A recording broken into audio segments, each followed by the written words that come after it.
শ্রেষ্ঠ বলেছেন, তুমি যাকে আমার চেয়েও বেশি ভালোবাসবে আমি তাকেই তোমার থেকে দূরে নিয়ে যাব এবং তোমাকে একা করে রাখবো। তিনি আরো বলেছেন, কখনো বলবে না তুমি তাকে ছাড়া বাঁচবে না, তবে তাকে ছাড়া আমি তোমাকে বাঁচাবো এবং পিছনের অনুগত সব আবেগ কুড়িয়ে নিয়ে তোমাকে দিব্যি সামনে নিয়ে যাব।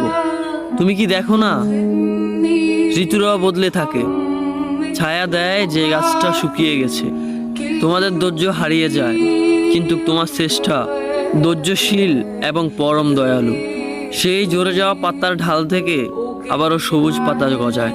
তুমি দেখো না তোমার শ্রেষ্ঠার নিদর্শন, যে মানুষটাকে তুমি নিজের অংশ ভাবতে সেই মানুষটাও একদিন অচেনা হয়ে যায়, তোমার মন ভেঙে যায়।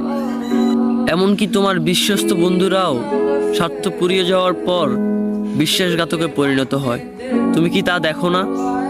যে মানুষটাকে নিজের জীবনের চেয়েও বেশি ভালোবাসতে সেই মানুষটাও প্রতারণা করে। তবে তুমি কেন চেষ্টার বিমুখ হয়ে মানুষকে ভরসা করো? অদ্ভুত এই পৃথিবীতে, যখন তুমি ভাবো এটা হবে না কখনোই, কিন্তু কিছুক্ষণ পর সেটাই হয়।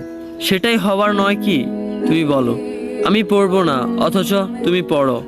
তুমি বলো আমি বিরক্ত হব না, অথচ রোজ তুমি বিরক্ত হও। এবং সবচেয়ে বিচিত্র বিষয় হলো, তুমি বলতে থাকো আমি মরে গেছি, অথচ তুমি বাঁচো। তোমার চেষ্টা তোমাকে বাঁচায়, তোমার চেষ্টা তোমাকে বাঁচিয়ে রাখে। তো শুকরিয়া আদায় করো তোমার সেই সৃষ্টিকর্তা মহান রব্বুল আলামিনের উপর।